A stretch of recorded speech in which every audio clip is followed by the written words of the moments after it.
ఈ సంతానోత్పత్తి వయసులో ఉన్నటువంటి మగవాళ్ళు కానీ ఆడవాళ్ళు కానీ ఇన్ఫెర్టిలిటీ సమస్యతో ఇబ్బంది పడుతున్నప్పుడు చాలామంది ఐవీఎఫ్లని వీటికి ముందు ప్రిఫరెన్స్ ఇస్తూ ఉంటారు.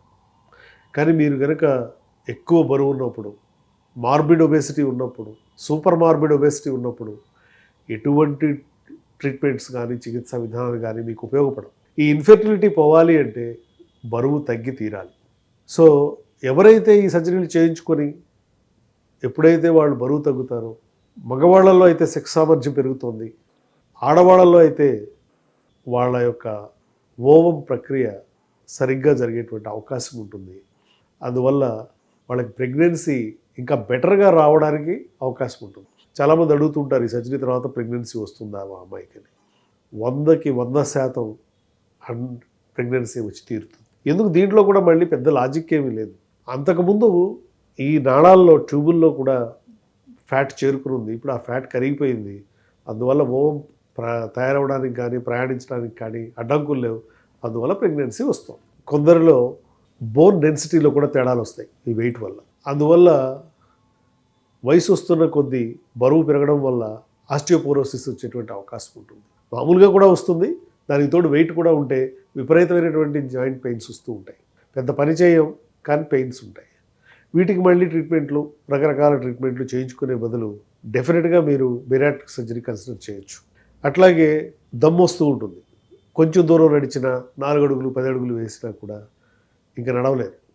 కొందరు మెట్లు ఎక్కలేరు, కొందరు అసలు వెళ్ళకిలా పడుకోలేరు, కొందరు గురక విపరీతంగా ఉంటుంది. వాళ్ళ లైఫ్ పార్ట్నర్స్ కూడా పక్కన పడుకోవడం సాధ్యం పడదు.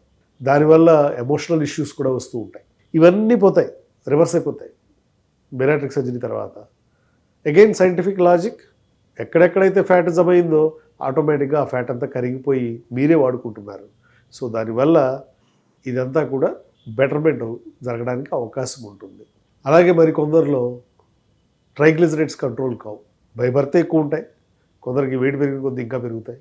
అవి ఎక్కువ అవుతున్న కొద్దీ కూడా హార్ట్ స్ట్రోక్స్, బ్రెయిన్ స్ట్రోక్స్ వచ్చే ప్రమాదం ఉంటుంది.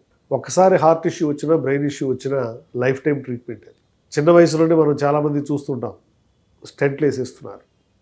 ఎందుకని? వాళ్ళకి అలాంటి ప్రాబ్లమ్స్ వస్తున్నాయి. సో బరువు కనుక కంట్రోల్ చేసుకుంటే కొలెస్ట్రాల్ కూడా తగ్గుతుంది. ఆటోమేటిక్గా ఈ స్టెంట్లు వేయించుకోవాల్సినటువంటి అవసరం ఉండదు. అంటే ఒక 30 ఏళ్ల వ్యక్తి 100 ఏళ్ళు బతకాల్సిన 30 ఏళ్ళకి కార్డియాక్ స్టెంట్ వేయించుకుంటే కంటిన్యూస్గా బ్లడ్ థిన్నర్స్ వాడుతూ ఉండాలి, వేరే దారి లేదు. సో వీటి వల్ల వచ్చేటువంటి సమస్యల నుంచి తప్పించుకోవచ్చు. అట్లాగే కొందరిలో క్రియాటినిన్ అనేది చాలా ఎక్కువ ఉంటుంది. క్రియాటినిన్ జనరల్గా మనందరికీ 1.5 కంటే తక్కువ ఉండాలి. కొందరిలో 2, 3, 4, 5, 6 ఇలా పెరిగిపోతూ ఉంటుంది. చివరిగా డయాలసిస్కి వెళ్ళిపోతారు. వెయిట్ కనుక తగ్గితే డెఫినెట్గా వీళ్ళ క్రియాటినిన్ మళ్ళీ నార్మల్సీకి వచ్చేస్తుంది. నా పేషెంట్స్లో కొన్ని 100 మందికి చూసుంటాను నేను. ఒక మనిషిని ఊహించుకోండి, జీవితాంతం డయాలసిస్ మీద బ్రతికే కంటే వెయిట్ లాస్ సర్జరీ రైట్ టైంలో కనుక ఆప్ట్ చేసుకుంటే ఇది ఒక మంచి ఆప్షన్ అవుతుంది వాళ్ళకి. అట్లాగే ట్రాన్స్ప్లాంట్ సర్జరీస్, కొందరిలో లివర్ చెడిపోయి ఉండొచ్చు, ఆల్కహాల్ తీసుకోవడం వల్ల లివర్ చెడిపోయే ప్రమాదం ఉంటుంది. ఫ్యాటీ లివర్ ఉంటుంది కొందరిలో. ఈ ఫ్యాటీ లివర్ కూడా ఫైబ్రో స్కాన్లు చేస్తూ ఉంటారు లివర్కి. ఈ fibro స్కాన్లో F0, F1, F2, F3, F4 ఇట్లా ఉంటాయి. F4 వచ్చేటప్పటికి అది సిరోసిస్, అంటే నాడ్యులర్ లివర్ తయారైపోతుంది. దాన్ని రివర్సిబుల్ కాదు. సర్జరీలు కూడా ఏమీ చేయలేవు, చేసినా ఏమీ ఉపయోగపడదు.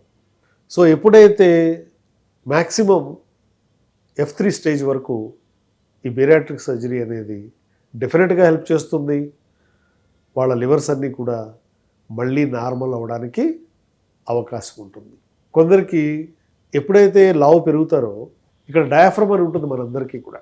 అంటే థొరాక్స్కి, చెస్ట్కి, అబ్డామెన్ కడుపుకి మధ్యలో ఉండేటువంటి పొర, మస్కులర్ లేయర్. దీనిలో నుంచే మన ఫుడ్ పైపు కడుపులోకి వస్తుంది.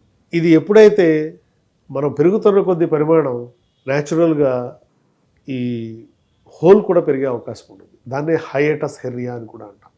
సో అప్పుడు ఈ స్టమక్ చెస్ట్లోకి వెళ్ళి ఎసిడిటీ ప్రాబ్లమ్స్ ఇంకా ఇంకా పెరుగుతూ ఉంటాయి. వాటికి ఆజోల్, ఈజోల్, ప్యాంటోప్రజోల్ వాడుతున్నాను నేను, గత 10 ఏళ్ళుగా వాడుతున్నాను. రావిప్రజోల్ 20 ఏళ్ళు, లేకపోతే ఒమిప్రజోల్ వాడుతూ ఉంటాను, ఇలా చెప్తూ ఉంటారు. ఇవన్నీ కంటిన్యూస్గా వాడకూడదు. ఈ జోల్స్ అన్నీ కూడా మీ బోన్లో ఉన్న కాల్షియంని రీప్లేస్ చేస్తూ ఉంటాయి. అంటే ఎముకల్లో ఉండే శక్తి తగ్గిపోతూ ఉంటుంది. ఎప్పుడైతే ఇది పూర్తిగా తగ్గుతుందో అప్పుడు దానికి వచ్చే స్టోరీస్ అన్నీ వేరుగా ఉంటాయి. అందువల్ల రైట్ టైంలో మనం బరువు తగ్గడం ద్వారా ఎముకల్ని కూడా జాగ్రత్త పరుచుకునేటువంటి అవకాశం ఉంటుంది. సో మనం ఈరోజు లివర్లో ఫ్యాట్ వల్ల ఏం జరుగుతుంది, లంగ్స్లో ఫ్యాట్ వల్ల ఏం జరగవచ్చు, జెనెటిక్ అవయవాల్లో ఫ్యాట్ వల్ల ఏం జరగవచ్చు, సంతానోత్పత్తి ఏ విధంగా స్థూలకాయం వల్ల ఇబ్బంది పడుతుంది, అలాగే ఊపిరి తీసుకోవడం, గురక పెట్టడం, ఇవన్నీ వీటిల్లో ఎన్నెన్ని మార్పులు వస్తున్నాయి. సో సర్జరీ ఏ విధంగా ప్రయోజనం కలిగించగలదు అనే దాని మీద మనం చర్చించడం జరిగింది. రాబోయే వీడియోల్లో మరిన్ని విషయాలు తెలుసుకుందాం.